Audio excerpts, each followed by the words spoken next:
Jadi misalnya bagian pertama misalnya anak SD itu bisa semua, anak sekolah juga bisa belajar pakai metode ini.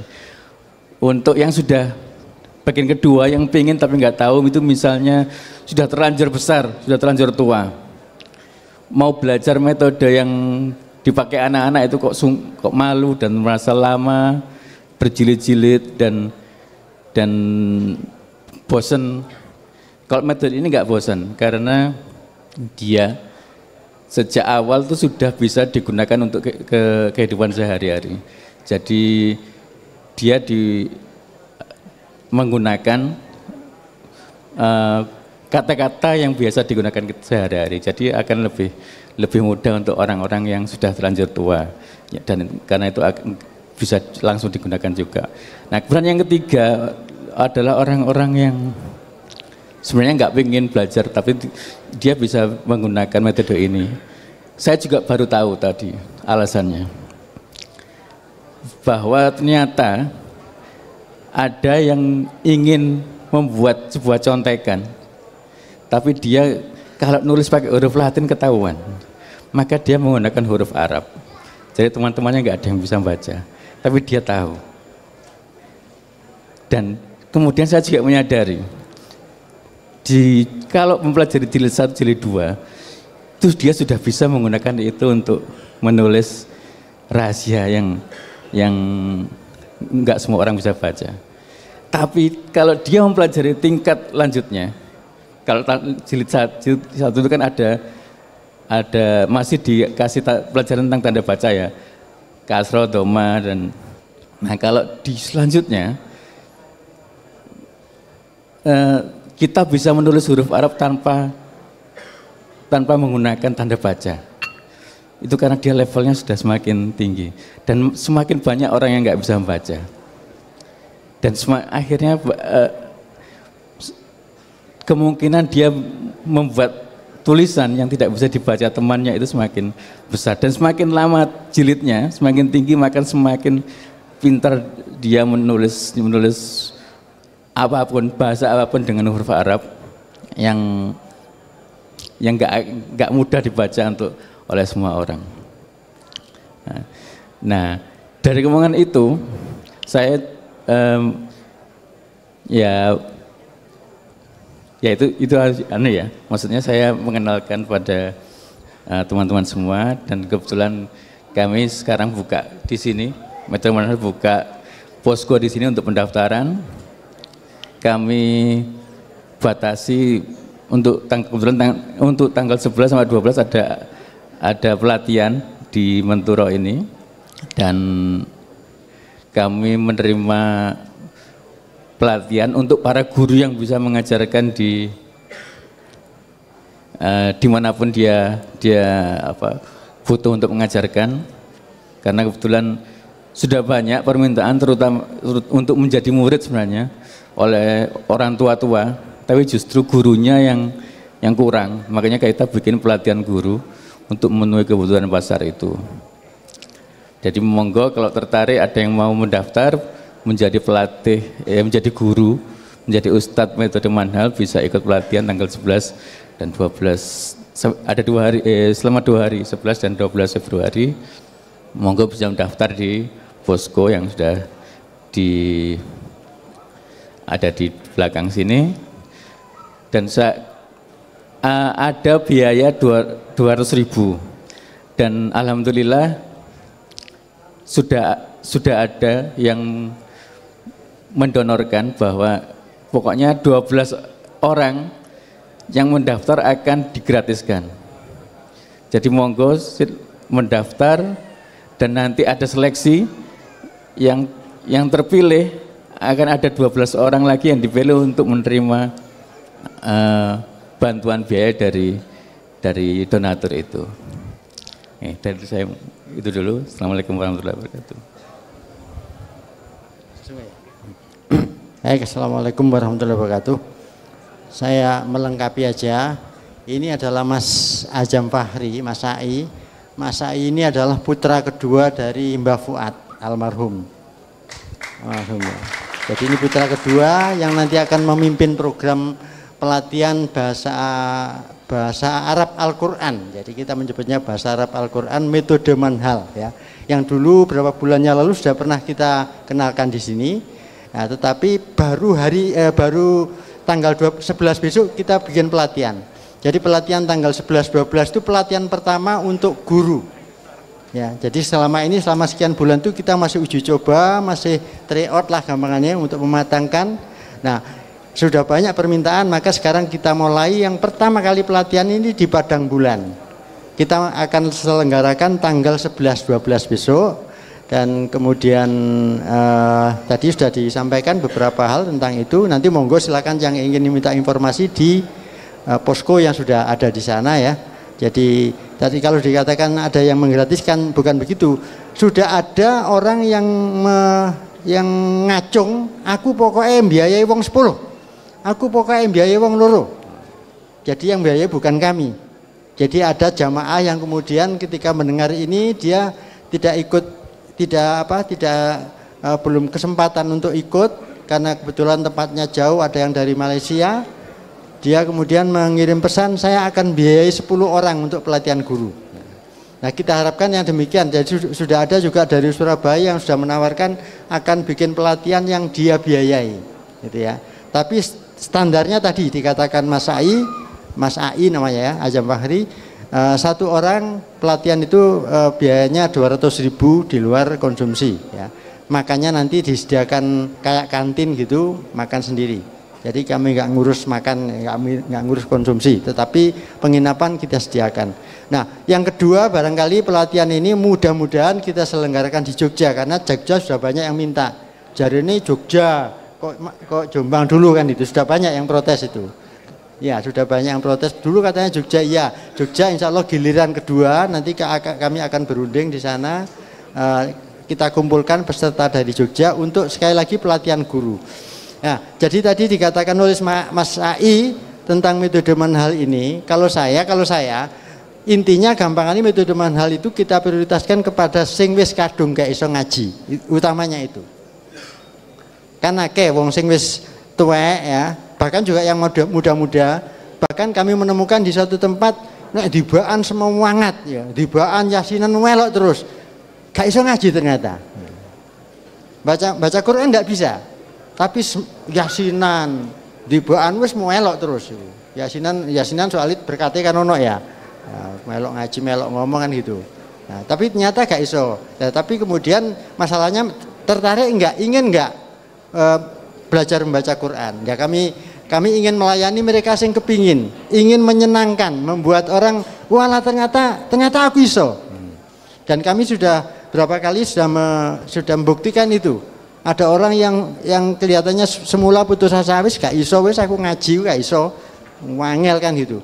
Tapi begitu kita kenalkan dengan metode ini, aku iso ternyata. Nah, seperti itu mudah-mudahan membuat kami sendiri katut ke surga kan itu ya, menyenangkan orang untuk menyenangi Al-Qur'an gitu ya. Nah, ini aja tambahan dari saya ya. Barangkali nanti mohon lebih jelasnya bisa datang yang ingin berminat. Kemarin ada yang mengatakan, jadi begini, latihan ini sebenarnya bisa banyak digunakan oleh anak-anak muda digawe golek calon morotuwa. Wah, carane iso wong didelok morotuwa sing gak patek iso ngaji, diweruki ngaji, dipek mantu kan itu. Bisa juga begitu. Jadi macam-macam kemungkinannya. Jadi tidak harus yang mengajar ini adalah untuk nanti di kelas, enggak. Mengajar kemarin kami di Gunung Semeru ya, di lereng Semeru, kita di sana akan menemukan satu komunitas belajar ngaji malah nduk sawah gitu ya. Jadi belajar ngaji tidak harus nanti di lembaga, enggak harus. Bisa di teras rumah, belajar dengan insya Allah dengan mudah bahwa ternyata aku iso ngaji, masih gak fasih kaya Mbah Koyim, kaya Mbah Nun segala macam, tapi iso ngaji. Muga-muga dengan begitu disenangi sama Allah Subhanahu wa taala. Jadi begitu yang ingin saya tambahkan.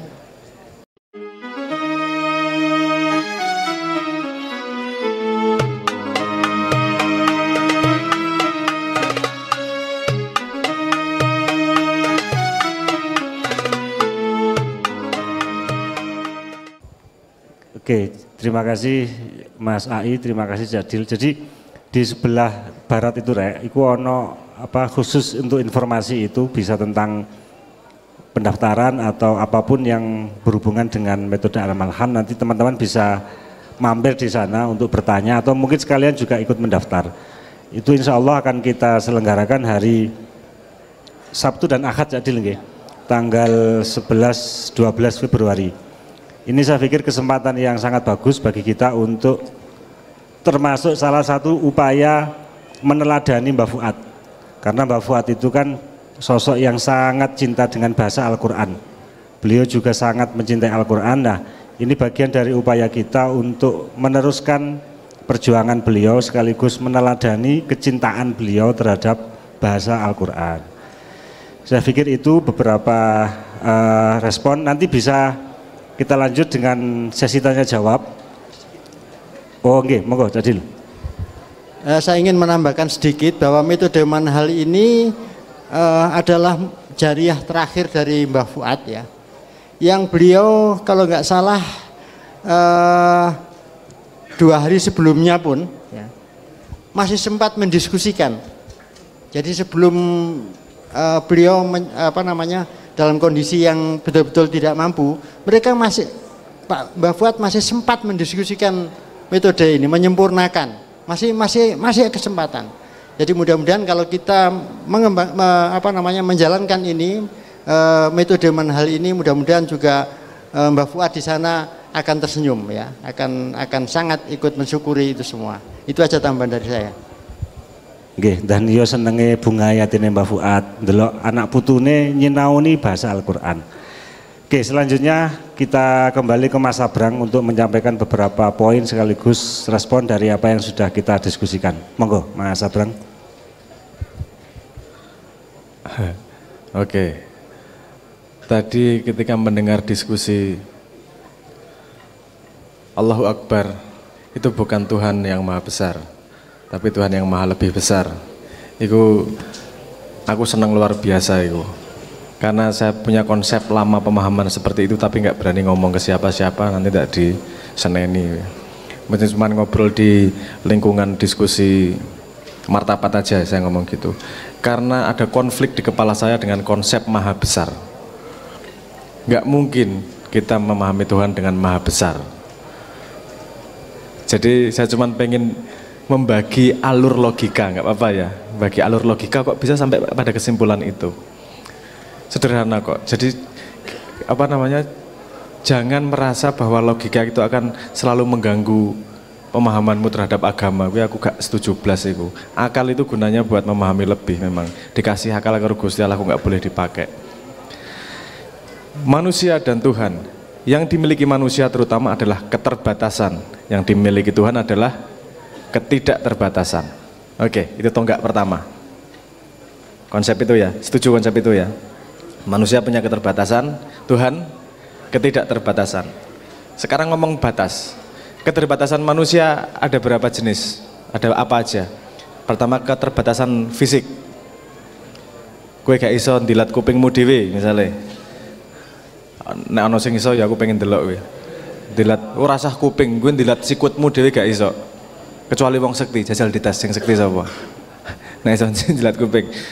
Artinya badan punya keterbatasan, akal punya keterbatasan enggak? Punya keterbatasan. Tuhan lebih besar dari keterbatasan itu atau lebih kecil? Pasti lebih besar, karena Tuhan tidak terbatas, manusia terbatas. Otak manusia juga punya keterbatasan. Kalau Tuhan maha besar, artinya konsep besar itu ada di dalam keterbatasan manusia, karena kita paham besar. Paham nggak maksud saya? Ada besar, ada kecil, itu kan konsep yang kita pahami. Maksud kita paham sifat Tuhan 100% seperti Tuhan memahami sifat Tuhan, pasti ada bagian konsep besar itu yang tidak kita pahami. Makanya pasti bukan yang maha besar, pasti maha lebih besar. Karena dia lebih besar dari yang mampu kita pahami tentang besar itu sendiri. Paham ya logikanya ya? Jadi nggak mungkin lebih besar. Maha pengasih, maha penyayang, orang mungkin. Tapi mesti lebih pengasih dan penyayang dari yang kita pahami tentang kasih sayang. Jadi pasti lebih. Kenapa? Karena kita terbatas otaknya. Kita hanya tahu konsepnya, tapi nggak tahu jarak travelnya seberapa jauhnya. Dengan kalimat itu tadi saya sangat, hei bener ternyata ya. Oke gitu, hidayah sing bener gitu. Hidayah itu tadi juga saya juga punya analogi yang mungkin agak berbeda dengan Simbah. Kalau Simbah tadi menganalogikan bahwa receiver manusia berbeda semua. Saya membayangkan faktor itu pasti ada. Tapi saya membayangkan bukan receiver, saya membayangkan seperti semua manusia itu punya mangkok di kepalanya. Gambar itu analogi ya, analogi membayangkan. Ada mangkok di kepalanya dan diisi oleh air yang bermacam-macam. Hidayah adalah air dari Tuhan. Tapi kita juga ngisi air diri sendiri. Ego masuk air. Pemahaman kita kemarin, air di situ. Kalau di mangkok kita penuh, kita isi dengan air kita sendiri, yang masuk air dari Tuhan akan sangat terbatas. Dan ketika diaduk, yang keluar adalah ego kita yang dominan, bukan hidayah dari Tuhan. Jadi orang yang bisa membersihkan mangkoknya, itu kalimatnya kan kalau kita sudah sering dengar kan, kalau ketemu orang kosongkan dirimu, kalau gelas penuh tidak bisa diisi oleh air ilmu kan gitu. Itu di kepala kita banyak air yang terlibat, air ego, air ancaman, utangnya akeh, airnya ya akeh. Apa sih? Anda alami sendiri kalau ketika sedih, lagi-lagi kalau patah hati, karena di sini saya tahu paling banyak adalah penderita cacat tuna asmara. Jadi apa namanya? Ini contoh itu akan relate. Ini lagi-lagi contoh patah hati. Utuke wis penuh apa namanya dengan mangkoknya penuh dengan sakit hati, penuh dengan apa namanya mangkel. Dikai banyu ora bakal mlebu karena sudah penuh dengan itu. Kalaupun ada air yang masuk, pasti warnanya akan berubah seperti air yang lain yang sudah dimasukkan kepala. Makanya kalau ada video di YouTube, apapun videonya, jangan lupa makna bukan hanya dari YouTube. Makna itu juga dari air yang kamu taruh di kepalamu. Nek wong wis ra seneng, Anda kasih contoh. Apa Anda perhatikan nanti ya. Kalau ada debat dua presiden. Ayo kita perhatikan presiden A, misalnya gitu, calon presiden gitu ya. Yang seneng akan nginget-inget kalimat yang baik. Yang enggak seneng akan nginget-inget kalimat yang jelek. Kalau di psikologi itu namanya selection bias. Bias seleksi, dia hanya memilih informasi yang memang sesuai dengan kepalanya. Tapi kalau dari bahasa ini tadi, mangkoknya sudah dikotori oleh dirinya sendiri, sehingga air yang masuk terkontaminasi tidak seperti air jernih, apa yang langsung dikasih dari langit tersebut lah. Nah, makanya nek Jawa ngomong kosong itu penting. Kosongkan gelasmu. Karena semakin kosong, walaupun mangkoknya kecil, dia akan menerima air yang bersih. Apalagi kalau mangkoknya besar dan dia bisa membuat mangkoknya tidak terisi oleh cairan-cairan yang dia bangun sendiri yang mengotori hidayah dari langit tersebut. Jadi kalau saya setuju bahwa Tuhan ngei yo biok di KIKP, bahwa itu kemudian masuk di kepala dan kemudian menjadi warnanya berbeda di setiap kepala, tergantung kepala manusia masing-masing itu terkontaminasi oleh dirinya atau tidak. Karena banyak yang ada di mangkok itu. Egomu, sejarahmu, situasimu, lagi banyak utang atau enggak, suasana hati dan seterusnya. Itu yang akan membuat warna hidayah dari langit itu tadi berubah. Yang itu yang membuat kita harus terus belajar. Kenapa? Karena warnanya sangat susah jernih. Hampir semua manusia pasti ada warnanya. Yang bisa kita lakukan adalah meminimalisir warna tersebut. Karena tanpa warna kita juga nggak akan bisa menerima. Kita nggak akan bisa ngomong pakai bahasa. Kita nggak akan bisa memahami. Itu pemahaman, otak berpikir, kemampuan berbahasa itu memiliki warna semua nih.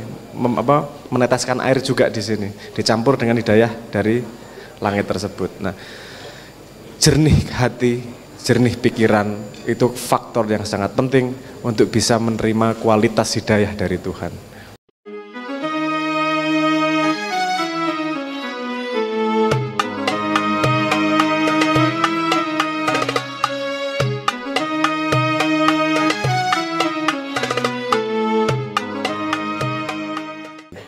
Kepala, bukan adu benar adu salah, tapi kosongkan dulu agar hidayahnya masuk.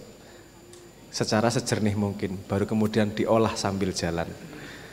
Ya, pemahaman saya soal hidayah, analoginya seperti itu, seperti mangkok di kepala yang berwarna-warni, yang mengotori kita sendiri, tapi kalau kita bisa mengatur mangkoknya, bisa mengatur tetesan-tetesan yang di dalam mangkok itu, semakin jernih kita bisa menerima informasi dari langit.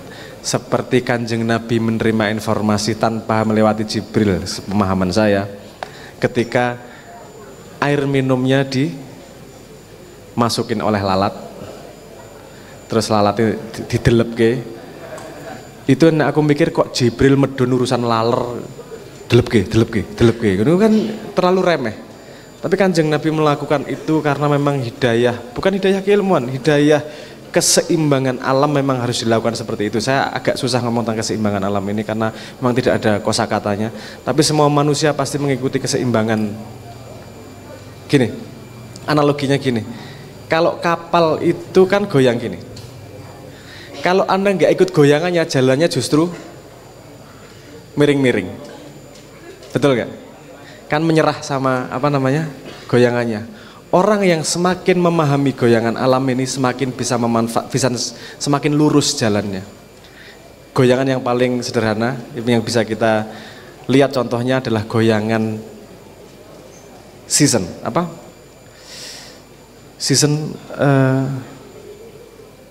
cuaca, season ki musim ya, sorry.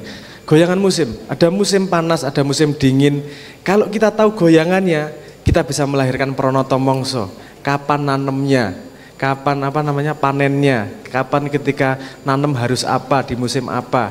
Nah itu kan kita paham goyangan dinamisme alam ini tadi loh. Dinamisme alam ini, semakin kita detail memahami dinamisme alam, kita bisa semakin tepat berlaku pada setiap keadaan. Yang paling kasar kan cuaca itu tadi, musim itu tadi. Tapi ada yang jauh lebih halus kayak gini kan, ada yang sesuatu yang bergoyang nih. Kalau Anda tanya dalang misalnya, kalau Anda punya teman dalang, saya pernah bertanya, goro-goro tuh kapan sih masuknya? Ya sekitar jam 1 lebih sedikit. Loh, kalau emang kamu bawa jam tangan, ya enggak selalu. Kalau enggak bawa jam tangan, gimana kamu tahu waktunya ini ganti goro-goro? Kapan waktunya ganti musim ganti wayangnya, kapan tuh kamu tahu dari mana? Ikut aku yuk. Saya duduk sama dia, terus dia, saya perhatikan nih. Perhatikan alam nih. Nanti kalau mau harus ganti goro-goro, kalau hujan berhenti sebentar, kalau ada angin berhenti sebentar, ada ganti musimnya, ada ganti goyangannya. Itu tandanya dalang untuk berganti lakon, katanya gitu. Mosok jajal. Pas itu gerimis, berhenti sebentar, nih liatin, bentar lagi ganti goro-goro. Iya bener. Wah semarek-arek iki. Ternyata ada cara-cara sensitivitas manusia terhadap alam ini loh. Ya, dan ini mempengaruhi juga seberapa jernih hidayah dari Allah tersebut. Saya pengen merespon juga di sisi lain tentang dinamisme dan statik itu tadi. Ini mungkin bisa kita bisa kita contohkan pada kejadian yang kita alami, yang kita pahami bersama. Saya sangat setuju bahwa hidup itu dinamis. Harus selalu pada kuda-kuda licin. Kalau bahasa saya gitu, istilah saya pada kuda-kuda licin, bukan pada kuda-kuda yang fix, karena dunia sendiri bergoyang. Salah satu contohnya gini, saya hubungkan dengan penelitian sains. Kalau Anda tanya cita-cita, jawaban Anda kira-kira apa? Cita-citanya apa?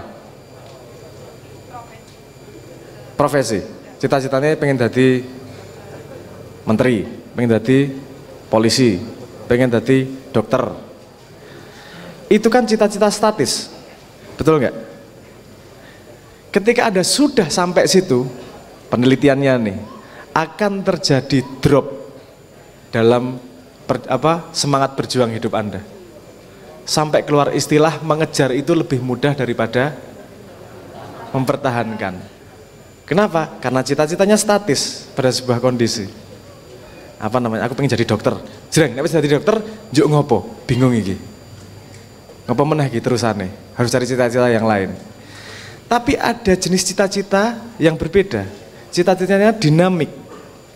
Cita-citanya bukan jadi dokter, bukan jadi insinyur. Misalnya gini, kalau cita-cita statiknya jadi dokter, cita-cita dinamiknya adalah gini, aku pengen jadi orang yang bisa menolong orang lain dalam bidang kesehatan. Anda jadi dokter nggak jadi dokter, sudah jadi dokter atau kan jadi dokter yang ampuh banget, cita-cita tetap berjalan, dinamik, tetap nggak akan mengalami drop dalam perjuangan hidup. Nah, kita sejak kecil dilatih, cita-citanya jadi apa? Profesi. Itu hati-hati, menjebak lo itu. Karena akan ada drop dalam perjuangan hidup ketika cita-citanya tersampaikan. Ada cara lain untuk mengejar cita-cita, yaitu sebuah kondisi dinamis, bukan kondisi statis. Kondisi dinamis adalah sebuah perjuangan yang ditempelkan sama manusia. Saya pengen jadi politisi, nggak gitu. Saya pengen memperjuangkan kemaslahatan bersama, bahwa caranya jadi politisi, apa jadi ketua RT, gak masalah. Tapi cita-cita itu bisa dipegang seumur hidup. Nah ini koyone tipis banget ya, tapi monggo dipikir lebih lanjut. Karena di dunia ini menurut saya tidak ada yang statis. Di dunia ini semuanya dinamis. Semakin kita belajar berdamai dengan dinamis dan goyangan semesta, kita semakin tahu harus gimana dan efeknya semakin damai, kita semakin mendekati surga dan mendekati dunia pada perjalanan yang sama. Sorry ngomong, sedikit banyak gitu respon saya, matur nuwun. Oke, sebelum Mbah Nun dan nanti kita mohon Mas Abram juga berkenan 1-2 lagu gitu ya sama teman-teman Samudra. Iya wis aku wis dibisi ambek arek-arek iku mang. Ini sangat menarik dan bisa kita eksplorasi secara meluas sekaligus mendalam. Mari kita baca tagline yang ada di background itu kan, menata hati, menjernihkan pikiran. Jadi wis lah sak, jadi awake dhewe iki wis mangkoke cuwili, wis ini gak karu-karuan. Bleketekan ya. Iku iso kualik lho. Pripun, Mbah? Menata hati, menjernihkan pikiran, iso diwalik. Menata pikiran, menjernihkan hati. Iso toh? Nggih. Masih aku dhewe sing gawe, tapi aku berkembang terus jane kwalik iki gitu. Terbalik. Tapi gak apa-apa ngene iki sing penting ini kan itu kan trigger aja. Iku lawangnya awak mlebune kan tetap sakarep-karepmu dengan kedaulatanmu dan dengan kecerdasan dan etikat baikmu gitu loh. Dadi nek kate bantah-bantahan soal ngene iki gampang. Sembarang tak ulat-ulet tak salah-salah. Jadi aku gak nyalahno sapa-sapa, aku paling ahli nyalahno awakku dhewe.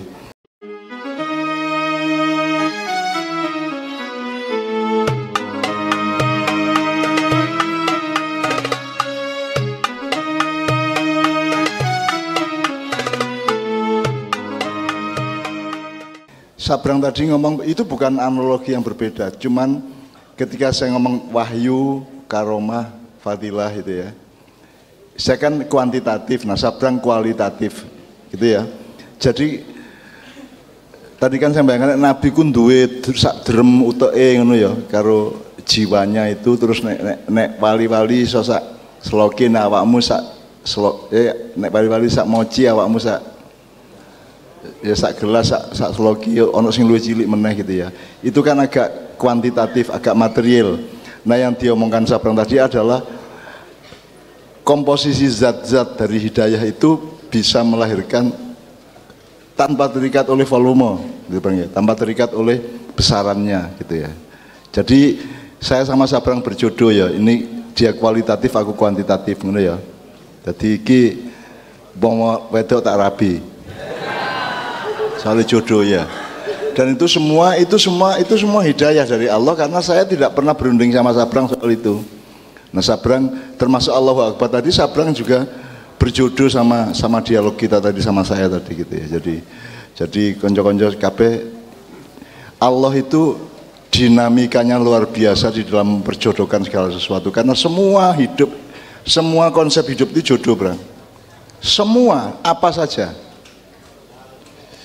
Jadi Al-Quran itu perjodohan agung. Jadi Al-Quran itu satu sistem besar seperti mesin besar yang luar biasa, yang Anda harus, jadi misalnya gak iso kon saiki menafsirkan satu ayat tok terus meneh ayat kedua, Iku iya, oh, gak apa-apa, apik juga. Tapi kan Anda harus menemukan Quran keseluruhan sebagai satu sistem. Karena misalnya gini, Al-Baqarah sakno dawane, iku iso kalah karo Alif Lam Mim tok lho.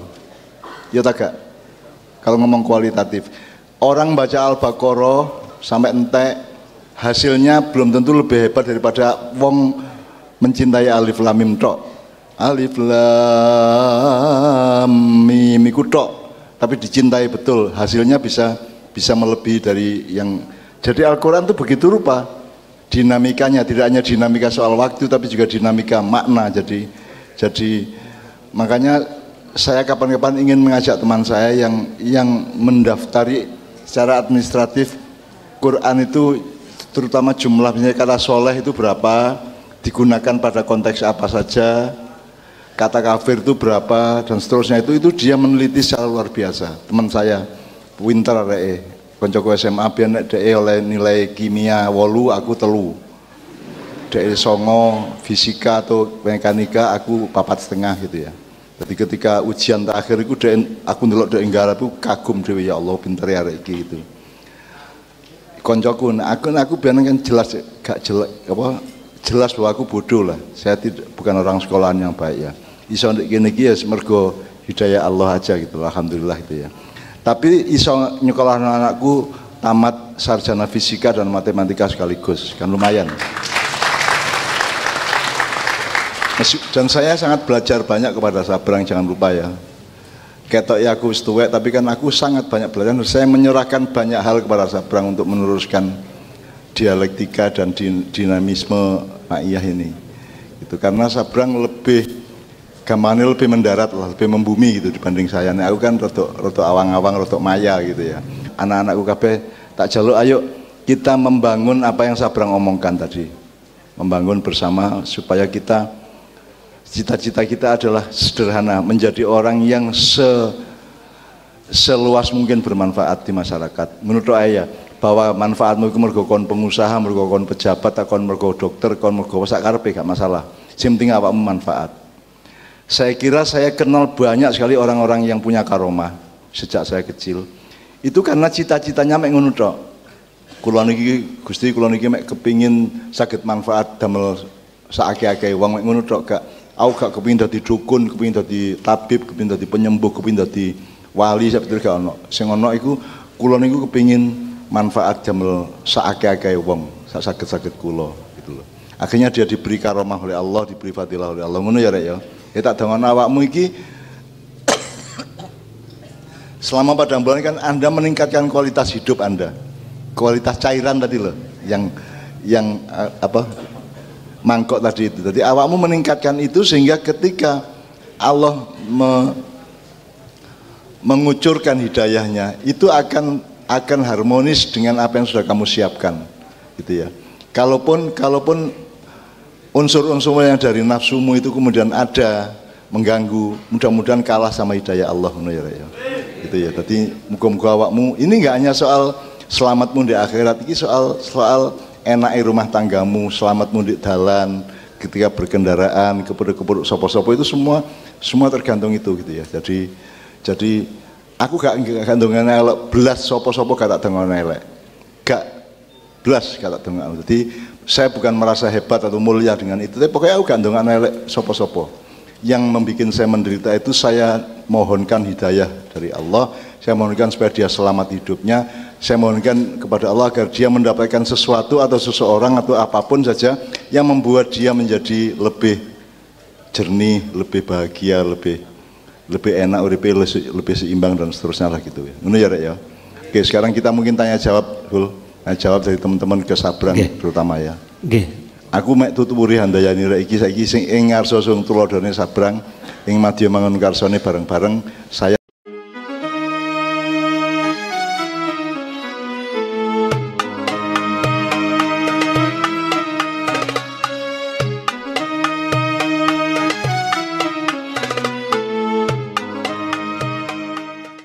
Oke, sebelum kita masuk ke sesi tanya jawab, ini ada banyak request 1-2 lagu dari Mas Sabrang nggih. Monggo teman-teman Lemur Semudra bisa siap-siap.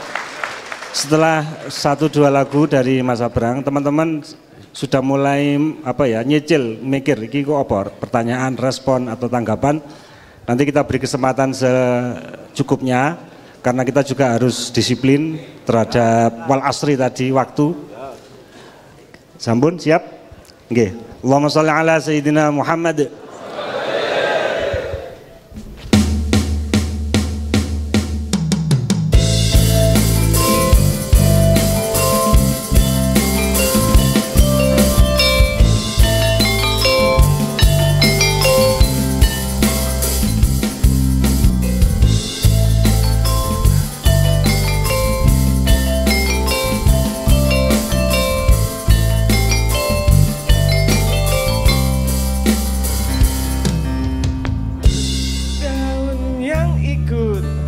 Mengalir lembut, terbawa sungai ke ujung mata, dan aku mulai takut terbawa cinta, menghirup rindu yang sesakan dada.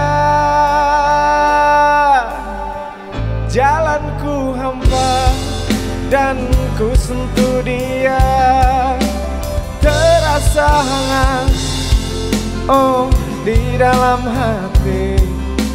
Ku pegang erat dan ku halangi waktu, tak urung jua ku lihatnya pergi.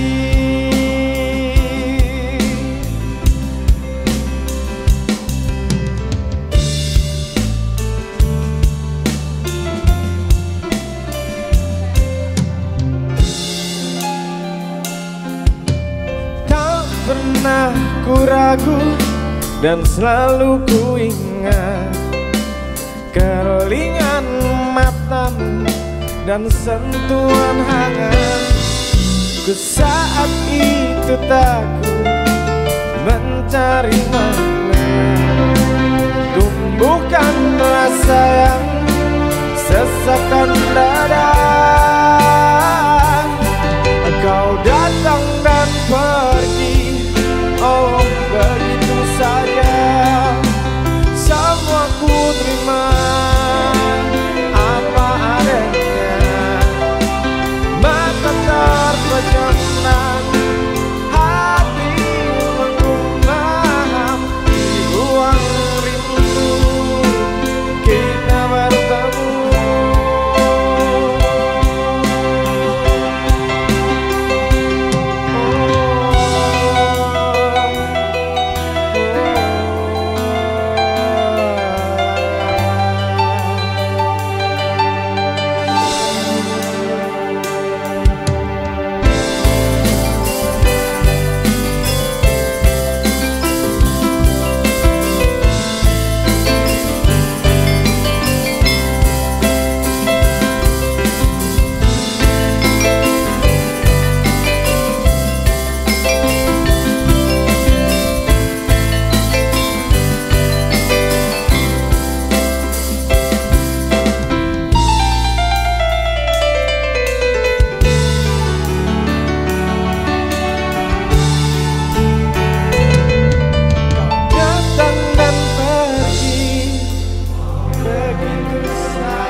Mesti cek kurang rek ya. Iya, didik dicecil. Oke, alhamdulillah. Sekarang kita masuk ke sesi tanya jawab. Cak Majid nanti bisa dipandu ya beberapa teman. Sambil teman-teman mempersiapkan 1-2 pertanyaan, nanti langsung angkat tangan terus naik ke panggung.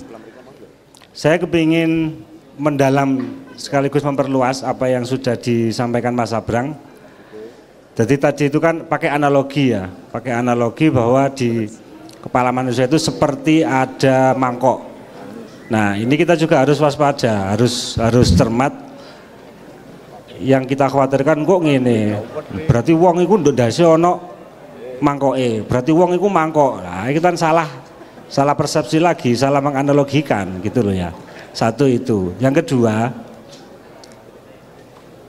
saya ingin bertanya langsung kepada Mas Abrang, apakah bias seleksi atau yang kalau di dunia akademis itu dikenal dengan bias kognitif ya?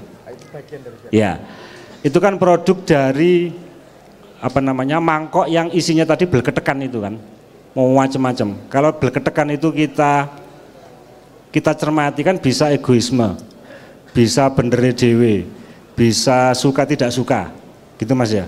Bisa pengetahuan terdahulu yang kadung mengendap di dalam mangkok kita. Kemudian ketika ada hidayah yang datang, kan dia bercampur sehingga mana yang lebih dominan itulah yang akan mewarnai. Sehingga kita tidak atau belum mampu melihat kenyataan sebagai kenyataan. Nah, ini yang akan saya tanyakan. Bagaimana kita bisa merespon kenyataan itu sebagai kenyataan sehingga kenyataan atau realitas yang dihadirkan Allah di depan kita itu menjadi bentuk dari hidayah yang diberikan Allah kepada kita. Nah, ini pripun Mas Abrang?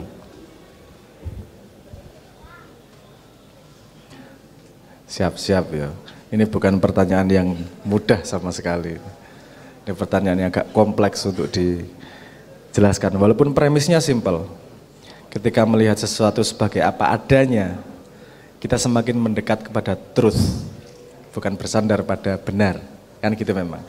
Tapi mengalami apa adanya itu memang sesuatu yang sangat tidak mudah, karena tadi kan ngomong ada bias kognitif. Bias kognitif adalah tendensi-tendensi di kepala manusia yang membuat kita tidak bisa secara objektif atau secara murni melihat sesuatu apa adanya. Jangan juga melihat bahwa bias kognitif itu selalu negatif. Dia ada di kepala manusia karena dia berguna buat manusia. Seperti semua hal di dunia, semua itu berguna sampai kelebihan. Kalau sampai berlebih itu jadi buruk. Tapi kalau pas yo oke-oke aja. Contohnya yang sekarang dipakai di sosmed strateginya misalnya gini. Itu disebut, aku lali istilahnya, so salah ini. Karena bias kognitif itu pecahnya bisa sampai 150-an lebih itu, macam-macamnya. Ada yang namanya gini, social conformity atau bandwagon effect bisa juga disebut sebagai itu. Kata kasih itunya aja, apa namanya, contohnya. Jadi ada percobaan, nanti kita pakai pengalaman masing-masing yang kita alami setiap hari, tapi saya cerita dulu percobaannya. Jadi ada 4 orang suruh nonton sebuah lukisan, gambar 2 garis. Terus 3 orang ini dikasih tahu untuk menjawab yang salah. Pertanyaannya adalah garisnya panjang mana? Gitu. Yang kanan lebih panjang tolong angkat tangan. Yang kiri lebih panjang jangan angkat tangan. Padahal yang lebih panjang adalah kiri. Gitu ya. Mana yang lebih panjang? Yang kanan lebih panjang angkat tangan. 3 orang ini angkat tangan semua. Padahal salah itu jawabannya. Yang orang ketiga nih, dia mulai ragu. Jangan-jangan saya yang salah nih. Wong 3 orang kayak gitu kok. Dia mulai tidak yakin pada kebenaran pengalamannya sendiri. Dia mulai melihat kebenaran dari kacamata orang banyak. Itu berguna. Karena gini misalnya. Kalau kamu tinggal tiba-tiba main ke sebuah desa dan orang desa itu tidak ada buah yang sangat random, orang desa nggak berani ngambil buah itu, Anda berani nggak? Jangan diambil. Orang-orang mau ngambil nggak berani makan. Kamu akan mengikuti pendapat orang-orang itu agar tidak ikut makan buahnya. Karena kita secara naluriah punya asumsi bahwa kalau dilakukan orang banyak pasti lebih benar daripada saya sendiri. Untuk urusan makanan itu berguna agar kita nggak makan racun. Kalau ada 1 orang makan racun, lainnya nggak makan, orang baru nggak perlu mengalami makan racun lagi. Dia tinggal ngelihat dari teman-temannya, oh nggak dimakan, berarti saya ikut nggak makan. Paham yang maksud saya ya? Jadi melihat kebenaran berdasarkan sekitarnya. Nah, di sosmed Yang disebut sebagai post-truth salah satunya adalah menggunakan teknik itu. Ketika orang karena Anda kan nggak tahu apakah satu akun satu orang. Bisa aja satu orang punya 1.500 akun. Saya kenal teman yang dia punya 1.500 SIM card. Bukan akun. Masing-masing SIM cardnya punya 10 akun. Bayang ke piro 15.000 pendapat satu orang. Tapi ketika semua diomongkan di akun yang berbeda-beda, otak kita langsung, yang ngomong orang 1.000 ini, pasti ada benarnya nih. Padahal belum tentu benar. Nah itu yang dimanfaatkan. Berbahayanya salah satunya, kita harus lebih selektif adalah dia memanfaatkan bias kognitif yang ada di dalam kepala kita.